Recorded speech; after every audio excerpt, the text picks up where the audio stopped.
President Trump is back at the White House after meeting with Russian President Putin in Alaska late last week. Now Ukrainian President Vladimir Zelenskyy is behind closed doors with leaders from the European Union and President Trump to try to work out an end to the more than 3-year war now in Ukraine. NBC's Julie Sirkin has the latest from Washington. At the White House, a show of solidarity. European leaders and the head of NATO joining Ukrainian President Volodymyr Zelenskyy in his latest meeting with President Trump. Thank you very much for being here.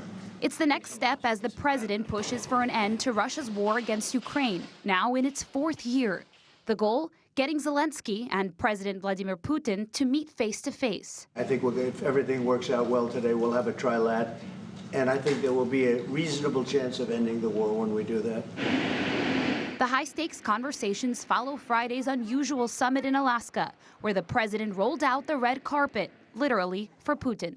But talks were cut short, and President Trump returned to Washington without a peace deal or a ceasefire agreement. We're going to have a phone call right after these meetings today, and we may or may not have a trilat. If we don't have a trilat, then the fighting continues. And Ukraine is looking for security guarantees to prevent another Russian invasion in the future. There'll be a lot of help. When it comes to security, there's going to be a lot of help. It's going to be good. Russia wants to keep the Ukrainian territory it occupied, about 20% of the country. He's certainly asking for things that the Ukrainians and others are not willing to be supportive of, and that we're not going to push them to give. President Trump has signaled Ukraine might have to concede some regions to Russia, something Zelenskyy may not agree to, but saying today.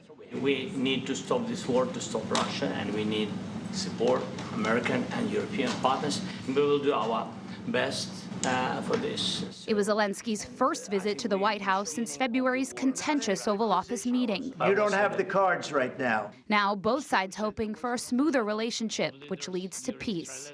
And during that meeting with President Trump, President Zelenskyy passed along a letter from his wife to Melania Trump. You'll remember it comes after President Trump hand-delivered a letter from the First Lady to Russian President Vladimir Putin on Friday, urging him to end the war because of the children being affected by it.